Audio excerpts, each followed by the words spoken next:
Bismillahirrahmanirrahim. Assalamualaikum warahmatullahi wabarakatuh. And also very good morning to all my students. Let's continue our lesson on the topic of immunity. We learned already about the immunity. Immunity is divided into two. The first one is called as innate immunity, that we refer them as a rapid response. But the innate immunity is non-specific. Dia involve a skin barrier ataupun mucous membrane. But then we like to discuss on adaptive immunity. Adaptive immunity is a slower response immunity. Even though they are slower response of immunity, they are very specific and their action is long lasting. We are focused adaptive immunity when we learn them relies on T cell and B cell. So adaptive immunity memerlukan tindakan dua sel ini. Yang pertama kita namakan dia sebagai T cell, the second one adalah B cells. T cell and B cell is a type of lymphocyte. The T cell and B cell ini akan stimulate once any substance elicit a response from the B cell and T cell. Any substance that elicit a response from B cell or T cell is called as antigen. Antigen ini adalah sesuatu foreign substance yang akan membawa respon B cell dengan T cell. Oleh yang demikian, senang kita faham, antigen ini akan merangsang B cell ataupun T cell. Antigen will stimulate the B cell or T cell. Antigen ini diperlukan untuk melaksanakan recognition. Recognition occur when B cell or T cell bind to antigen. So apa yang boleh kita jelaskan? Ini adalah nature of the B cell. Ini structure nature of the T cell. Kadang-kadang kalau kamu nampak ada satu sahaja pun betul. Kalau kamu nampak ada satu sahaja pun T cell pun satu betul. Ini adalah antigen receptor. Apabila kita nak tengok dia dengan baik, kamu boleh perhatikan keadaan dekat sini ya. Bahawa patogen ini setelah dia dikenal pasti sebagai antigen, dia akan bind pada B cell dan B cell barulah B cell ini activate. So patogen ini setelah dikenal pasti sebagai antigen, dia bind pada B cell, barulah B cell ini akan activate.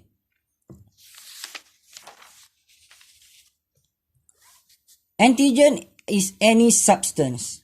Antigen is any substance that capable of stimulate immune response. Antigen could be a foreign substance inclusive of the protein. Or the antigen also could be a foreign to the body that inclusive as a carbohydrate. Walaupun portion-portion kecil seperti protein ataupun karbohidrat ini pun daripada bahan asing, dia mampu untuk menggalakkan penghasilan immune response. So mana-mana foreign substance that inclusive of the protein or carbohydrate that stimulate immune response, we call them as a antigen. Antigen recognition by the B cell and the production of antibody boleh dilihat seperti gambar ini. Ini adalah antigen. Apabila antigen ini bind kepada B cell melalui antigen receptor, dia akan menggalakkan stimulate the B cell to differentiate into the plasma cell and the plasma cell produce antibody. So this is antibody. Antibody will react with the specific antigen. So macam inilah adaptive immunity. Secara rangkumannya, adaptive immunity is about the T cell and B cell. T cell and B cell is a type of lymphocyte. T cell and B cell need to be stimulated. Struktur yang boleh stimulate B cell dengan T cell adalah antigen.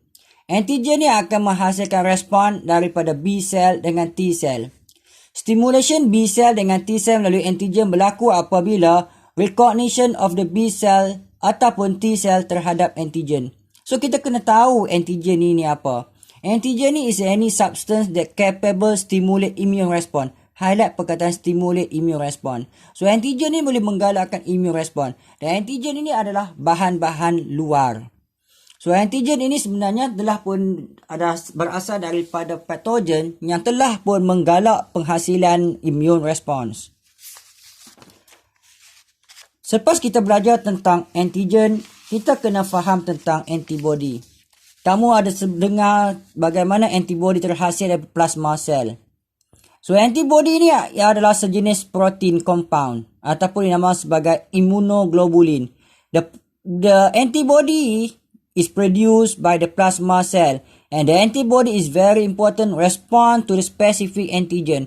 Highlight perkataan specific antigen. Sebab antibody ni sangat berspesifik. Satu-satu antibody hanya akan bertindak kepada satu-satu antigen sahaja dan they have a capacity to react against the antigen tersebut. So secara keseluruhannya, antibody is a immunoglobulin that produced by the plasma cell respond to a specific antigen that have capacity to react against those antigen. Untuk kita jelas tentang antibody ini, kita kena faham struktur antibody ini. Yang pertama, bentuk antibody ni is a Y-shaped organization. So kalau kita tengok bentuk dia Y-shape. So ini Y-shape. Yang kedua, dia consist of 4 polypeptide chain. Highlight perkataan 4 polypeptide chain. So this is a first polypeptide chain. So this is a second one. This is a third one. And then this is a fourth one. The 4 polypeptide chain ni has a 2 identical heavy chain. Highlight heavy chain. Dan dia juga ada berserta dengan 2 identical light chain. Highlight light chain. So 2 campur 2, 4 polypeptide chain. Mana heavy chain? So this is 2 heavy chain. And then this is 2 light chain. 1, 2. So light chain, heavy chain, light chain. Setiap chain tersebut akan dihubungkan dengan menggunakan satu ikatan iaitu disulfide bridge. Disulfide bridge link the chains together. So, light chain link dengan heavy chain by disulfide bridge. Heavy chain link dengan heavy chain by disulfide bridge. Heavy chain dengan light chain link by disulfide bridge. They have a constant region. Nampak tak? They have a constant region. And the tips of Y-shape have a variable region. Ada constant region, pada hujungnya ada variable region. Mana variable region? Mana pula constant region? So ini adalah variable region. Saya label sebagai V. So variable region dari sini sampai ke sini. Kalau senang kita ambil, ini adalah variable region. Manakala daripada sini sampai ke bawah, ini adalah constant region. Saya label sebagai C. Constant region. So they have a constant region C. They have a variable region V. So label V, V, V, V. Constant, constant, constant, constant. The variable region has a binding site of antigen. So ini adalah binding site of antigen. So ini adalah binding site of antigen. So, the binding site of the antigen terletak pada variable region. So, ini adalah structure of the antibody yang kita lukis. Ini adalah structure antibody yang kita huraikan. So, kita dah faham antigen, kita dah faham antibody. Mari kita lihat lebih mendalam tentang adaptive immunity. Seperti yang kita maksudkan tadi, adaptive immunity sangat relies kepada B cell dengan T cell. Oleh itu, dalam adaptive immunity, penting untuk kita belajar bagaimana B cell dengan T cell ni develop. All lymphocyte, semua lymphocyte, tak kisah B ataupun T, originate daripada satu bahagian, iaitu stem cell of the bone marrow. Semuanya originate daripada stem cell yang terletak pada bone marrow. So, bone marrow ni tulang besar ya, yang ada pada paha tu, yang dalam dia tu.